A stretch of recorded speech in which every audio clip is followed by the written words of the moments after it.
하나님 말씀 같이 보겠습니다. 하나님 말씀은 고린도후서 11장 4절입니다. 고린도후서 11장 4절, 페이지로는 297페이지에 있습니다.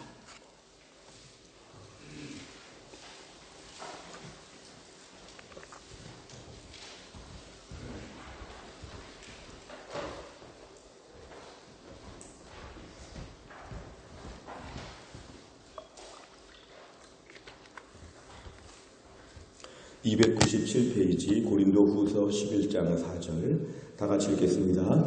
만일 누가 가서 우리가 전파하지 아니한 다른 예수를 전파하거나 혹은 너희가 받지 아니한 다른 영을 받게 하거나 혹은 너희가 받지 아니한 다른 복음을 받게 할 때에는 너희가 잘 용납하는구나. 아멘. 오늘은 다른 복음에 주의하라, 이런 제목으로 하나님 말씀을 함께 나누겠습니다. 우리가 오늘날 신앙생활 하면서는 바른 복음이 있고 다른 복음이 있습니다. 바른 복음, 영어로 굳이 말하면 authentic gospel이라고 하는 정말 온전한, 진정한, 오리지널 복음이라고 할 수 있는 이런 복음이 있고, different gospel, 뭔가 다른 복음, 뭔가 정품이 아닌 유사품과 비슷한 이런 복음도 있다는 것을 우리 명확히 알아야 됩니다. 제가 지금 읽은 본문에 보면 우리가 전파하지 아니한 다른 예수, 이게 바로 다른 복음입니다. 이건 뭔가 사이비 복음이죠. 너희가 받지 아니한 다른 복음, 이것도 역시 사이비이고 짝퉁 복음이라고 볼 수 있습니다. 오늘 말씀과 비슷한 곳이 갈라디아 1장 6절과 9절에 있는, 제가 읽어드리겠습니다. 그리스도의 은혜로 너희를 부르신 이를 이같이 속이 떠나 다른 복음을 따르는 것을 내가 이상하게 여기노라. 다른 복음은 없나니 다만 어떤 사람들이 너희를 교란하여 그리스도의 복음을 변하게 하려 합니다. 그러나 우리나 혹은 하늘로부터 온 천사라도 우리가 너희에게 전한 복음 외에 다른 복음을 전하면 저주를 받을지어다. 우리가 전에 말하였거니와 내가 지금 다시 말하노니 만일 누구든지 너희가 받은 것 외에 다른 복음을 전하면 저주를 받을지어다. 사도 바울은 다른 복음에 대한 것을 굉장히 강조했습니다. 왜냐하면 이미 초대교회 때부터 다른 복음이 있었기 때문에 그렇습니다. 초대교회 가장 극심했던 이단은 영지주의 이단이었습니다. 영지주의는 우리 육체를 사르스라고 해서 플래시, 하나의 고기 덩어리로 우리 육체를 보고 영혼만 소중하게 보는 그러한 이단이었습니다. 그러니까 이단이라는 말 뜻이 앞에서 비슷하게 가다가 끝에 가서 조금 바꾸는 걸 끝이 다르다고 해서 이단이라고 합니다. 그러니까 모든 이단들은 거의 95%까지 갔다가 마지막에 조금 바꾸는데, 이 조금 바꾼 게 전체를 다 바꾸기 때문에 사람들은 미혹돼서 그냥 끌려다닙니다. 이단에 빠진 사람들을 보면 이단인지 모르고 다니고 이단이라고 막 흥분합니다. 이게 왜 이단이냐고. 그러니까 이단은 무서운 것이고, 오늘날 다른 종교나 반기독교 세력보다 더 무서운 것이 이단이라고 볼 수 있습니다. 정통 교리를 자꾸만 바꾸고 이상한 기독교로 만들어가는 것이 초대교회부터 있었습니다. 우리는 현대교회에 신앙생활 하면서 항상 조심할 건 뭐냐면은 내가 지금 정통 교리에 서 있는가. 어디 이사를 가도 집 앞에 있는 교회를 아무 교회나 가면 안 됩니다. 어떤 거는 대놓고 이단일 수도 있고 어떤 거는 다른 복음을 전할 수도 있기 때문에 항상 교회를 결정할 때 매우 신중해야 된다는 것을 저희는 알 수 있습니다. 사실 이거는 역사적으로 볼 때 굉장히 오랜 뿌리가 깊은 역사입니다. 초대교회 영지주의가 있었다고 했지만 인간의 계몽주의에 계속해서 특별히 18세기에 슐라이마크라고 하는 이 신학자는 모든 신앙을 절대 의존의 감정이라고 표현했습니다. 절대 의존의 감정은 이것이죠. 뭔가 절대자가 있는데 자꾸 의지하고 싶은 것이 하나의 신앙이다. 그러니까 신앙을 감정으로만 국한시킨 것입니다. 절대자가 있거나 없거나 상관이 없습니다. 부인할 수 없는 건 내 안에 신을 의지하는 마음이 있기 때문에 이 절대 의존의 감정이면 이것이 신앙이다. 하나님 없어도 괜찮고 너희가 믿었던 전통적인 이 성경관 없어도 괜찮고 그냥 마음의 절대 의존의 감정을 잘 보양시키는 것이 기독교 신앙생활로 맞습니다. 19세기의 리첼이라고 하는 신학자는 기독교의 모든 이런 교리를 다 빼고 윤리만을 쏙 남겨놓은 채 나머지는 다 없애버렸죠. 그러니까 기독교는 뭐냐? 윤리운동이다. 기독교는 바른 사람 만드는 것이다. 리첼이라는 신학자는 무서운 것인데요. 그래서 모든 유럽의 교회들이 기독교를 윤리처럼 생각했습니다. 교회 나와가지고 목사님 설교를 들으면서 어떻게 해야 바르게 사는 것인가 여기에 관심을 가졌습니다. 그나마 도덕적인 양심이 살아있을 때였기 때문에 교회 주일마다 모였습니다. 왜 모였냐면 윤리적인 가르침을 받으려고. 하지만 더 깊이 들어가면은 기적이라든지 구원이라든지 지옥이라든지 천국이라든지 이런 거는 관심이 없습니다.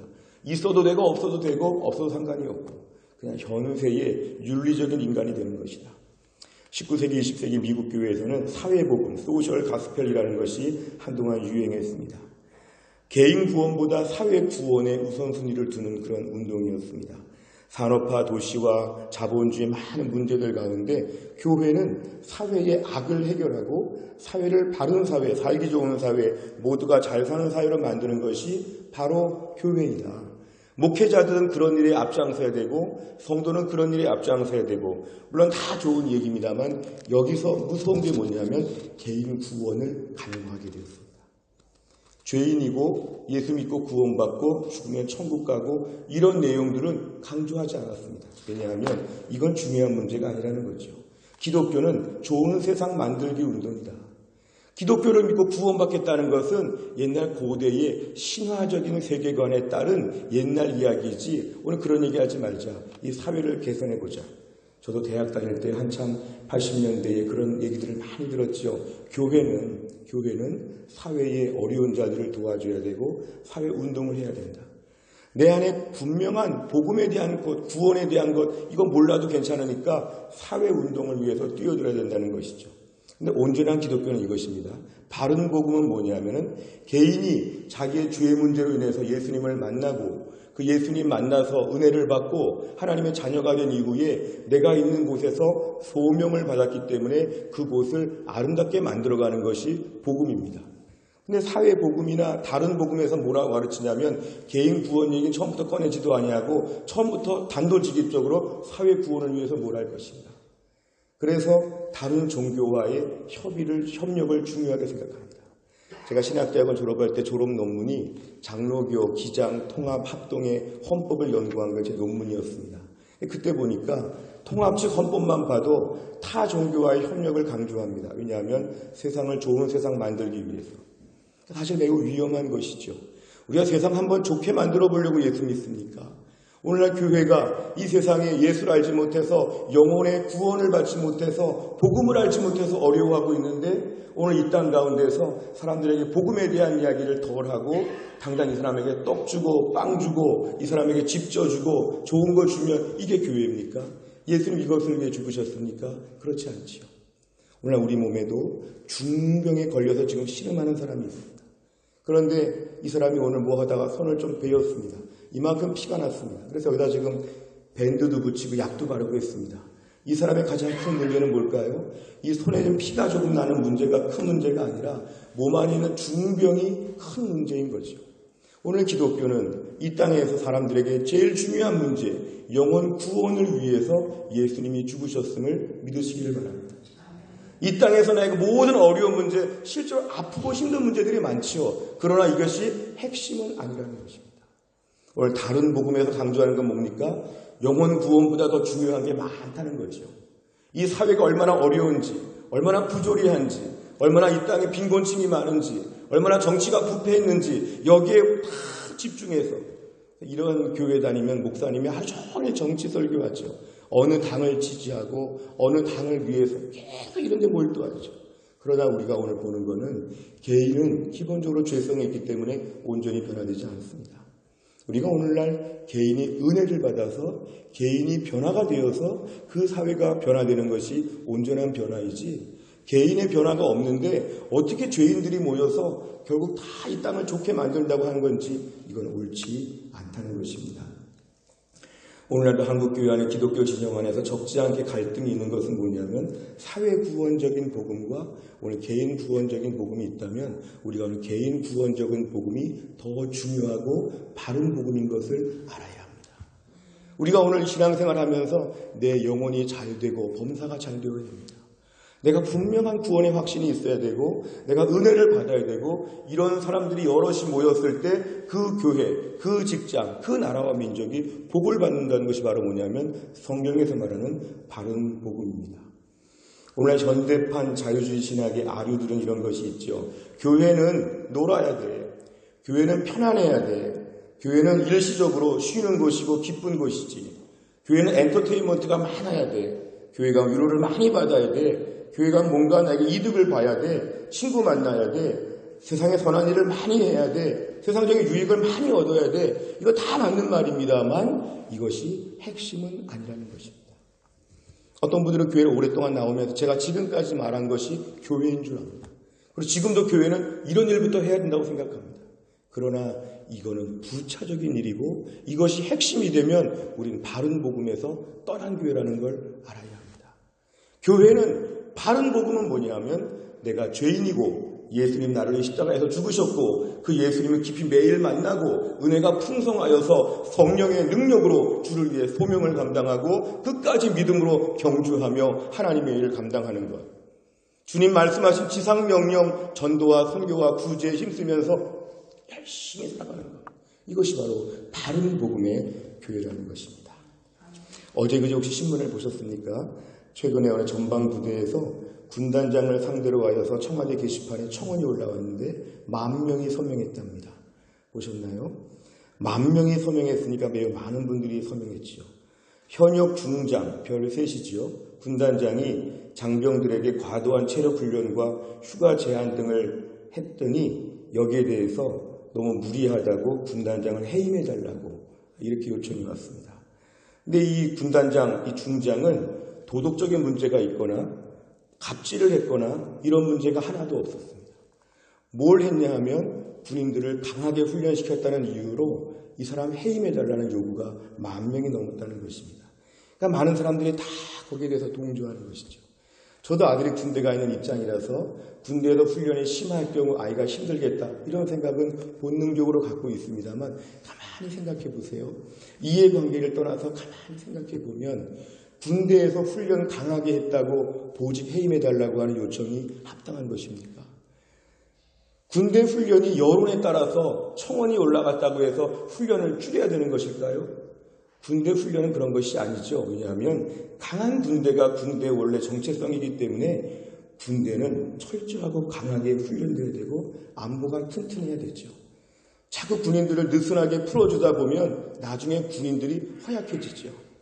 군인들이 아무 힘을 못 쓰면 전쟁이 나면 아무 힘도 못 쓰고 패배할 수밖에 없다는 게 바로 무서운 것입니다. 우리가 오늘 이런 얘기를 가만히 들을 때 한번 제가 이 말씀을 왜 드리는지 한번 잘 생각해 보시길 바랍니다. 오늘날 교회도 마찬가지죠. 교회가 분명한 복음을 강조하고 성도들을 철저하게 훈련시키면 반드시 저항 세력이 있습니다. 교회는 놀아야 되고 쉬어야 되고 재밌어야 되고 교회는 그냥 이래를 해야 되는데 하나님의 교회에 대해서 모르니까 청원하는 거죠. 이건 옳지 않은 것입니다.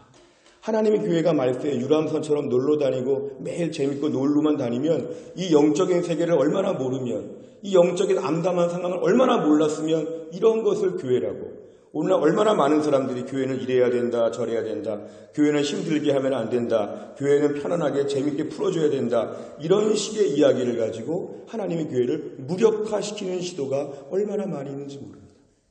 우리가 오늘 분별하고 경계해야 될 것은 바른 교회는 분명한 복음을 붙잡고 성도들을 분명히 가르치고 훈련하고 강분으로 양성하는 것이 교회임을 저희는 알아야 합니다. 우리가 교회를 섬길 때 편안한 교회가 있죠. 매일매일 편안한 교회. 그런 교회 가서는 힘을 쓸 수가 없습니다. 시대가 얼마나 험악한데 매일매일 은혜 구하고 매일매일 말씀 보고 매일매일 철저하게 육신을 쳐서 복종시키면서 하나님 앞에서 온전하게 설 때 우리의 믿음이 온전히 설 수 있다는 것입니다. 바른 복음은 세 가지의 말씀을 드리고 싶은데요. 바른 복음은 먼저 은혜를 붙잡는 교회가 되어야 합니다. 은혜를 붙잡아야 됩니다. 은혜를 붙잡는 게 왜 중요하냐면 바른 복음은 우리 인간의 전적인 부패를 인정하고 무능을 인정하고 오직 하나님만 의지하는 것이 바른 교회입니다. 바른 교회는 뭐냐 하면은 하나님만이 나의 모든 걸 책임져 주실 수 있습니다.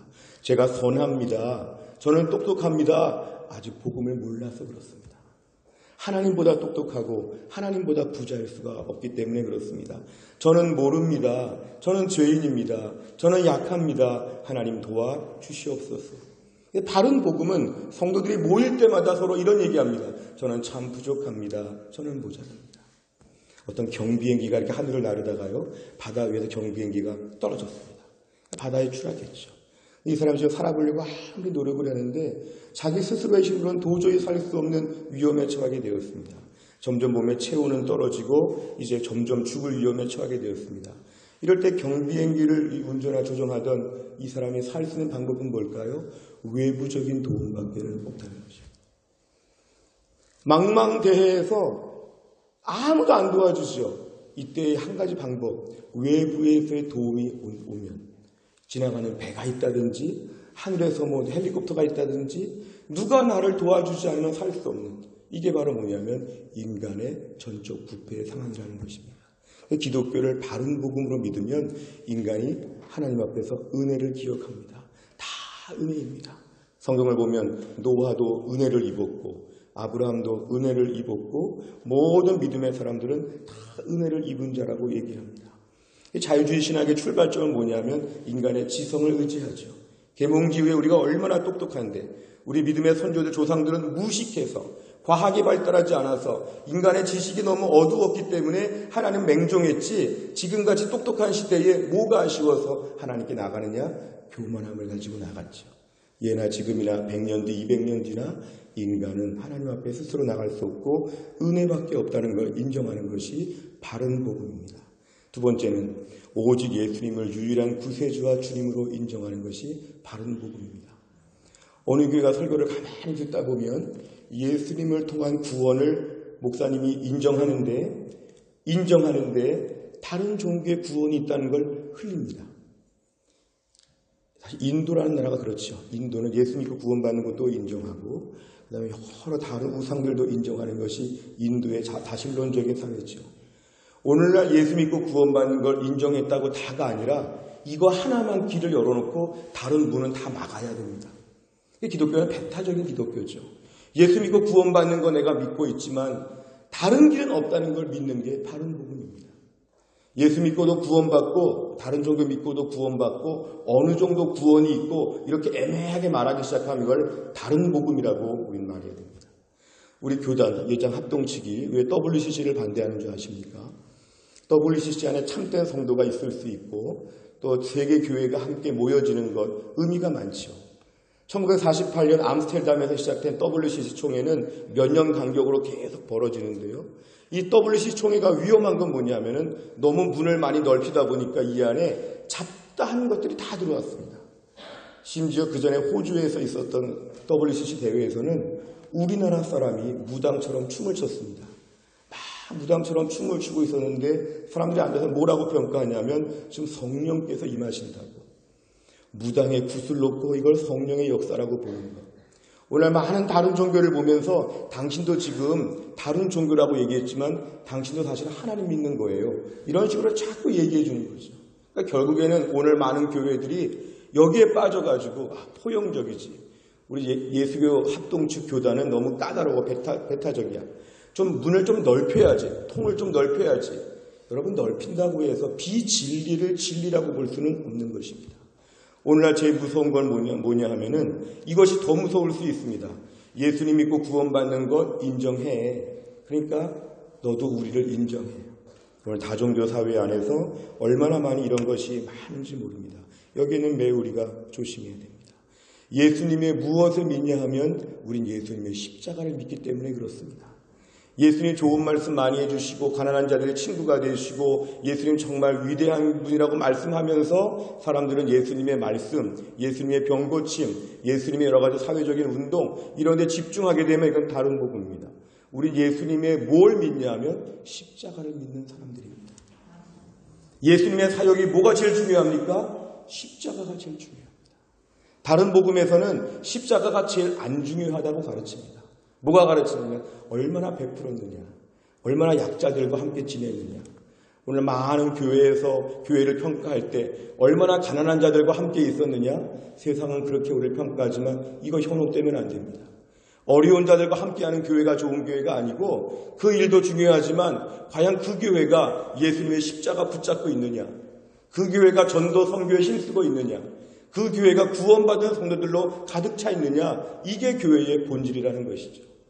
오늘날 교회가 많은 가치관으로 평가받고 있을 때 현혹되지 말 것은 교회는 예수님을 유일한 구세주와 주님으로 인정해야 한다는 것입니다. 또한 바른 교회의 또 한 가지 특징은 뭐냐면 성경을 성경 그대로 인정해야 됩니다. 이 성경을 고대근동 아시아의 지혜의 모음이라든지 이 성경을 처세술이라든지 이 성경을 사람의 글이라든지 이 성경을 막 짜집기 해가지고 막 가위로 잘라가지고 붙여서 이걸 앞과 뒤가 안 맞고 여기저기 모순이 있고 기적은 다 허무맹랑한 이야기고 이 성경에 대해서 부정하게 되면 바른 복음이 못 됩니다. 오늘날 자유주의 신학의 출발은 뭐냐면 성경을 인간의 글로 보니까 신학이 잘못된 것입니다. 성경 말씀의 근거에서 우리가 오늘 동성애에 대해서도 왜 안 된다고 합니까? 성경에 동성애 금지가 나왔으니까 그렇다는 거죠. 그러니까 미국에서는 성경에 그 부분을 읽지 못하도록 그 부분을 언급하지 못하도록 이 성경을 부정합니다. 제일 중요한 거는 바른 복음을 믿고 싶다면 성경을 철저하게 하나님 말씀으로 믿으시기 바랍니다. 성경은 하나님 말씀입니다. 성경은 똑똑한 사람들이 아무리 지혜롭게 분석해도 분석을 할 수가 없습니다. 왜냐하면 피조물이기 때문에. 우리가 오늘 성경 말씀을 하나님 말씀으로 받아들여야지만 바른 복음을 믿는다는 것입니다. 제가 지금 바른 복음에 대해서 세 가지 말씀드렸죠. 뭐였죠? 바른 복음은 은혜를 알아야 된다. 둘째는 오직 예수 그리스도를 구세주와 주님으로 인정해야 된다. 셋째는 성경을 성경대로 인정해야 된다. 우리가 오늘 다른 복음에 주의하기 위해서 이 바른 복음을 제가 세 가지를 얘기했습니다. 왜 제가 바른 복음의 세 가지를 얘기했을까요? 다른 복음들을 이단별로 쭉 나열했으면 좋은데 왜 오늘 바른 복음의 세 가지를 얘기했을까요? 이거는 다른 종교들, 다른 이단들을 다 연구한다고 이건 아는 것이 아니라 바른 복음을 깊이 묵상하다 보면 다른 복음에 대한 분별력이 생깁니다. 미국에서 위조 지폐를 검사할 때요. 위조 지폐를 검사하는 직원들이 가짜 돈들 다 모아놓고 연구하지 않는다고 합니다. 어떤 돈을 볼까요? 진짜 돈을 계속 만져보고 연구한답니다. 위조 지폐를 막을 방법은 뭐냐면 그 검사하는 사람이 진짜 돈을 자꾸 연구해야지만 이것과 다르면 가짜다. 이런 분별력이 생긴다는 것이죠. 우리가 오늘날 다른 복음을 분별하는 유일한 기준은 뭡니까? 바른 복음에 대해서 매일매일 묵상하셔야 됩니다. 은혜를 아는가? 예수님이 유일한 구세주와 주님이신가? 나는 성경을 하나님 말씀으로 믿고 있는가? 여기에 대해서 철저하게 집중하게 되면 이것을 건드리는 것들은 다 뭐지요? 다른 복음, 잘못된 복음이라는 것입니다. 오늘날 저희가 신앙생활 오래 하면서 우리들은 겉으로 표방하기에는 우리는 바른 복음을 표방하지만 저는 목회하면서 교회 안에서 실제적으로는 다른 복음이 많이 실종하고 있다는 것을 보게 됩니다. 지나가는 말이나 우리 언행을 통해서 이분은 바른 복음을 알지 못하는구나. 이분은 바른 복음에 대한 오리엔테이션이 안 됐구나. 우리가 오늘날 우리같이 보수 교단이 가장 큰 문제가 뭐일 수 있습니까? 겉으로는 아주 정통을 얘기하고 속으로는 다른 식으로 빠질 수 있다는 게 우리 안에서 가장 큰 핸디캡입니다. 우리가 오늘 말씀 앞에서 하나님 제가 바른 복음을 붙잡게 하여 주시옵소서. 뭘 말하든지 은혜, 예수님의 십자가, 유일한 십자가, 성경 말씀 여기에서 분명히 알게 하여 주시고 현대 조류의 기독교는 이래야 돼, 교회는 이래야 돼, 오도가도 정체가 없는 여러 가지 낭설들에 의해서 휩싸이지 아니하고 바른 복음을 붙잡고 끝까지 바른 복음으로 천국까지 다 갈 수 있기를 주의 이름으로 축원합니다. 기도하겠습니다. 하나님 아버지 감사합니다. 오늘 저희들을 주님이 깨우시고 이 새벽에 나와 주님의 이름을 찬양하며 기도하며 주의 말씀을 듣게 하신 하나님, 말세가 되어서 얼마나 다른 복음들이 많은지, 복음은 이것이고 교회는 이래야 된다고 하는 정체불명의 여러 주장들이 얼마나 많은지, 하나님 자유주의 신학처럼 온갖 종의 저희들의 마음을 교묘하게 흔들고 이단들이 침투해서 교묘하게 힘들어서 정통신앙, 바른 신앙에 대해서 자꾸만 갖지 못하게 하는 많은 일들이 많이 있습니다. 이 말세에 주님 저희들에게 분별력을 허락하여 주시옵소서. 날마다 은혜 붙잡고 유일한 구원자 예수 그리스도의 십자가 붙잡고 날마다 성경 말씀이 하나님 말씀이기 때문에 매일매일 철저하게 붙잡고 정통신앙, 온전한 신앙을 온전히 붙잡을 수 있도록 하나님이 함께하여 주옵소서. 모든 말씀을 예수님의 이름으로 기도하옵나이다. 아멘.